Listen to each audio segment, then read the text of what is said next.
Vamos lá, vamos falar sobre o checklist pré-demo. Por que é importante fazer esse checklist pré-demo? Primeiro, você vai se sentir muito mais preparado para a reunião, então você vai entender muito mais sobre a empresa e a pessoa que você vai falar, e a gente vai falar um pouquinho mais sobre isso. O prospect também vai se sentir muito mais confortável com você e confiante com você, porque ele vai ver que você é um profissional preparado, você pesquisou antes, você conhece pelo menos alguma coisa sobre onde ele trabalha ou o que ele faz.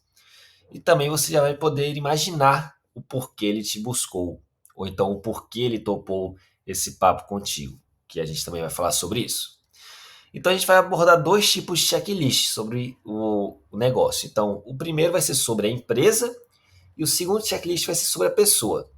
Então você sempre vai buscar informações sobre a empresa na qual o prospect trabalha e sobre o prospect, que a gente vai falar também um pouquinho mais. Então vamos lá, checklist sobre a empresa. O que é importante saber sobre a empresa? Pô, qual que é o tamanho dessa empresa? Então muitas vezes ela é uma empresa pequena e você já conhece pelo seu tipo de produto que empresas pequenas não vão pagar pelo seu produto, não vão ter budget para comprar o seu produto. Então você já vai poder imaginar o tipo de papo que você vai ter, até fazer uma pré-qualificação mais robusta antes de gastar um tempo em uma demonstração. O segmento da empresa é muito importante também. Por exemplo, se você está acostumado a vender para indústrias da área têxtil, você já vai entender mais ou menos como elas funcionam, como elas usam seu produto e você já vai saber, inclusive, os clientes da área têxtil que usam seu produto, gerando muito mais moral na sua fala, muito mais respeito e credibilidade. Também é muito importante você saber as notícias recentes sobre a empresa. Eu tenho um caso que eu trabalhei em uma empresa que trabalhava com análise de risco de fornecedores, e aí um belo dia a Ambev veio me procurar para querer conhecer a minha ferramenta. E aí eu fui fazer uma pesquisa básica lá e eu encontrei várias mídias relacionadas a compliance que minha ferramenta resolve. E aí eu vi que lá em 2021, que era a época que a Ambev me procurou mesmo, ela foi autuada por trabalho escravo, não por causa da Ambev, mas por causa de uma transportadora, um fornecedor que a Ambev se relacionou. E aí, quando eu vi essa notícia, eu já tinha entendido tudo, ou quase tudo. Por que eles estão procurando a gente? Tiveram problemas graves, e aí eu já me preparei para falar muito sobre isso. Então, o checklist sobre a empresa seria isso: porte da empresa, segmento da empresa e notícias recentes sobre ela. Pelo menos isso. E a pessoa? Como é que a gente checa os dados dessa pessoa, quem ela é, o que ela faz? É muito importante você entender quem é essa pessoa. Então, geralmente, eu vou no LinkedIn da pessoa, vejo o histórico profissional dela. Então, eu quero entender qual o cargo dela, quanto tempo ela está na empresa, outras empresas trabalhadas. Isso vai ser muito importante. Então, esse histórico profissional, você já consegue extrair algumas informações interessantes. Ah, essa pessoa já foi minha cliente antigamente, porque muitas vezes essa pessoa era de outra empresa que é a sua cliente, e você não sabe disso. Então, se você faz essa pesquisa, você já consegue extrair essa informação e vai ser um papo mais objetivo. Cara, essa pessoa já conhece meu sistema. Agora, na verdade, ele quer só um recap, só quer entender um pouquinho mais sobre as atualizações da plataforma e assim vai. Também é muito importante entender o cargo da pessoa, porém o que esse cargo faz nesta empresa. Então, eu sou acostumado a vender para gerente de suprimentos.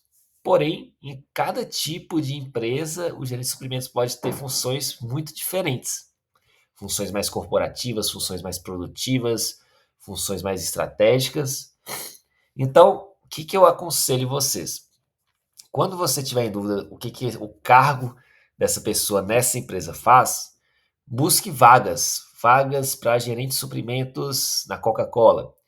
E aí, nessas páginas de recrutamento, geralmente fala exatamente os requisitos, o dia a dia do cara. E aí você vai ter uma lista muito legal. Você vai entender o que o cara faz no dia a dia, as atividades, as metas dele. Então vai ser bem interessante você entendendo esses detalhes sobre o cargo da pessoa. Então, além disso, também, outra informação que é legal você saber é que, cara, se você conversar com uma pessoa de um nível de cargo menor, um analista, ele vai focar em alguns pontos. Se você conversar com uma pessoa de um cargo maior, ele vai focar em outros pontos. Então, analistas, provavelmente eles vão focar em usabilidade do sistema. Cara, no meu dia a dia, eu que sou analista, eu vou usar o sistema. É um sistema fácil de usar, então ele vai checar muito a usabilidade desse sistema, os pontos que ele atende ou não atende. Ele também na reunião, ele já vai ser obrigado a fazer algumas perguntas que o diretor, alguém mandou ele fazer. Muitas vezes, pessoal, o analista que marca a reunião com você, ele estava andando no corredor e aí o gerentão, epa, procura saber empresas que fazem tal coisa. E ele vai marcar com várias empresas, inclusive a sua. E ele vai ter uma lista de perguntas que ele nem faz ideia porque que ele está perguntando, mas aí você já vai ter essa maldade. Ah, ele está perguntando isso porque mandaram ele perguntar. Então já preciso ir encaminhando para conseguir um papo com o gerente dele também, para eu entender mais profundamente coisas que o analista não vai saber. E também que o analista geralmente não tem o mesmo poder de decisão de um diretor. É possível, tá, que em alguns casos o analista tenha essa flexibilidade, esse poder de tomar decisões que o diretor dá ao gerente, mas é mais raro. Então, o analista, você vai ajudá-lo a ter material suficiente para ele convencer o gerente e diretor a contratar esta empresa, esse software, e não outros softwares. Além disso, pessoal, vamos falar, por exemplo, também da figura do diretor. O diretor ele já vai focar muito mais nos resultados. O que esse sistema vai trazer ao fim do ano de resultados? A gente vai conseguir colocar os resultados desse sistema em um relatório anual de sustentabilidade, por exemplo?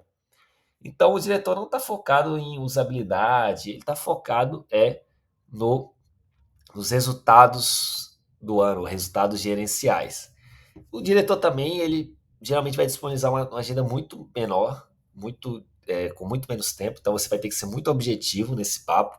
Já o analista, ele gosta de, de gastar esse tempo mesmo, usar esse tempo, o diretor vai querer fazer perguntas objetivas, entender por alto o software, e é isso, e custos, provavelmente.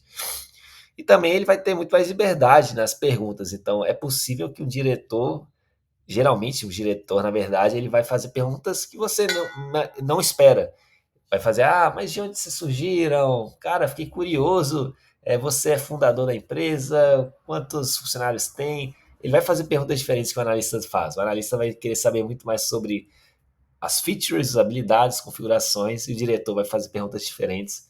Então, geralmente é um papo com menos script. Outra dica também nessa checklist pré-demo, para finalizar, é que você use a plataforma que o seu prospect usa, tá? Um dos maiores motivos de no-show nas reuniões, de alguém não ir nas reuniões, é porque a agenda não apareceu para ele. Mesmo ele aceitando, muitas vezes não aparece. Por quê? As empresas têm seus sistemas de comunicação. Geralmente elas usam o Teams, algumas usam o Zoom e algumas usam o Google Meets. E aí, mesmo que você usar o Teams e mandar um convite pelo Teams, muitas empresas têm um bloqueio de não aceitar convites externos ou que apareça a notificação de convites externos. Então, isso gera um grande no-show. Então, é muito importante que você tenha essa estratégia. Cara, geralmente meus convites não chegam. Você conseguiria mandar esse convite, por gentileza? Meu e-mail é tal, é só criar esse convitezinho. Você se importa em enviar o convite pela melhor plataforma possível para vocês terem uma boa experiência no call, porque às vezes é a plataforma mais difícil para vocês usarem. Vamos usar a que vocês usam? Então, geralmente eu argumento assim para conseguir usar a plataforma do prospect de comunicação, né? Que aí o meu no-show, assim, em relação a agendas, tem sido mínimo. É quase zero quando o prospect manda a agenda. Quando eu crio a agenda, aí o no-show é muito grande, já chegou a 30%, 40%. de no-show, porque não teve o alerta e o cara simplesmente esqueceu. Claro que você também pode ir confirmando durante o dia e fazendo outras estratégias, mas o ideal é que a agenda venha dele. E aí, se a agenda tiver que vir de você, ele não mandou o convite e tal, eu quero já mandar, você cria essa agenda, beleza? E uma estratégia que eu e meus vendedores fazemos, nas empresas que eu trabalhei e trabalho, é colocar o confirmado na reunião, que isso também traz um ar que ele se comprometeu, as pessoas que receberam esse convite se comprometeram a participar dessa reunião, então também é uma dica para forçar um pouquinho mais esse convite acontecer e o no-show não acontecer.